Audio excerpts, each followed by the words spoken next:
You look great. Everybody have it? Things used to be a lot different for Donald Trump. Who's your lovely date tonight? This is Melissa. In the 1980s, Donald Trump was a star. His name sells, and when you think business, you think Trump. My son, he's 22 years old, and Mr. Trump is his hero. We're from Oregon, and Donald Trump is popular out there. He's my idol. I really respect him, and I think he's amazing. Everything he does seems to turn into gold. By 1988, Trump was a major name in real estate. The New York Times called him one of the richest men in the world, with an estimated net worth of $3 billion. And he bought the luxurious Plaza Hotel for $390 million. For Donald Trump, the next logical step was buying an airline.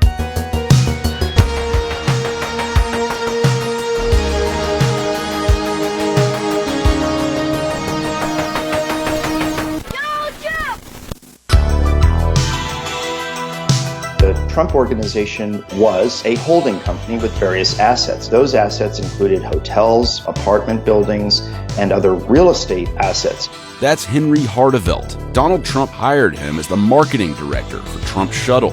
Mr. Trump thought that having an airline would complement his other travel-related holdings, and that's why he was interested in it. You can fly clear across the USA. In the 1980s, air travel was a completely different ballgame, especially if you were flying for business. The Eastern Air Shuttle, a guaranteed seat without a reservation. Shuttle services from airlines like Pan Am and Eastern offered flights between New York, Boston, and Washington that took off every hour. In 1988, a workers' strike at Eastern drove the airline to a halt. There was an open auction for the shuttle. Several different airlines submitted bids. At the end, it became the Trump Organization and America West, and the Trump Organization prevailed. Trump secured $365 million from a consortium of banks to make a bid for the Eastern Shuttle. After a meeting with airline owner Frank Lorenzo at Trump's Plaza Hotel, the deal was done, and Trump Shuttle was born. Trump Shuttle's fleet consisted of 21 Boeing 727s. Trump spent $1 million to refurbish each plane. We were the first plane out this morning. We were the most successful flight this morning. We had more people than anybody else, and I think we had better service than anybody else. Trump Shuttle offered quick flights between 3 East Coast destinations: Logan Airport in Boston, LaGuardia in New York, and Reagan in D.C. The first week or so was really disorganized because, it was a brand new airline and the pilots just got it all figured out. It was 64 flights a day between the 3 cities and, it ran like clockwork. Trump's purchase of the Eastern Shuttle created over 1,000 new jobs, many of which were filled by Eastern employees out of work due to the strike. Employees like Rosemary Durant, a Boston-based flight attendant who got a job with Trump Shuttle. I was a flight attendant with Trump Shuttle from the beginning to the end. I began my career with Eastern Airlines. Towards the end of Eastern Airlines, we had the opportunity to bid off to work for the Trump Shuttle. It was strictly a lottery system. It was an opportunity to continue flying, continue getting a paycheck. I had a place to go. I had a job that I loved. I got to continue working. He saved us.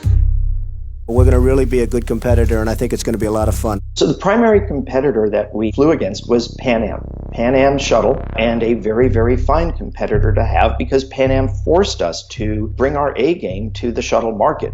In true Trump fashion, he soon went after his competition. I love competing against Pan Am. If you've got to compete, Pan Am is the one you want to compete against. Trump didn't just troll Pan Am at press conferences. He also poached their talent, hiring former Pan Am Shuttle president Bruce Nobles to run Trump Shuttle. Safety. Everyone says, don't even ever mention safety. I want to mention safety. To me, it's very important.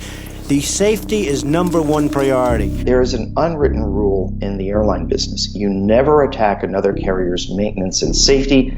Mr. Trump attacked Pan Am's maintenance, and that's just something you don't do. Trump suggested that Pan Am's financial struggles might jeopardize the airline's safety, and his remarks soon came back to bite him. And this represents one of the fleet of your new shuttle service from here to where? Watch this, Don. Whoa, my God! Whoa! In August of 1989, a Trump shuttle flight made an emergency landing in Boston when the plane's front landing gear malfunctioned. No one on board was hurt, but Trump shuttle's trouble was just beginning. Smoke rising from the barracks where the Royal Guards still hold out. The invasion of Kuwait in 1990 and the subsequent Gulf War sent oil prices skyrocketing, and the United States was on the brink of a recession. That affected all airlines, not just the Trump shuttle. People just were not flying. As far as the Trump shuttle became concerned, the bankers said, hey, look, this is not financially sustainable. It became clear that the Trump shuttle would not grow as an airline. Trump fired 100 employees. Just 18 months after the Trump shuttle launched, the airline had already lost $128 million. In 1992, Donald Trump decided it was time to bail. Trump shuttle's majority stakeholder, Citigroup, started negotiating a sale with US Air, who still saw value in the product. Donald Trump claimed he didn't lose money on the shuttle. He told the Boston Globe, "I'm smart. I got out at a good time." It seems like he kind of just washed his hands of it, said the airline business is very tough, and moved on to whatever was next. As for Trump shuttle employees, many of them kept their jobs and transitioned to becoming employees of the newly named US Air shuttle. It really wasn't a failure. I think it was pretty successful. I mean, Trump saved our careers. I mean, absolutely. They really took care of their employees. My wife, who had breast cancer, the CEO of the company, he said, hey, any bills that aren't covered, just leave it on my desk. I left some bills on those desks. It was like, I don't know, a $30,000 pharmacy bill. You know, that's how I was treated. And so I'm sure that came down from Trump. I don't have anything bad to say.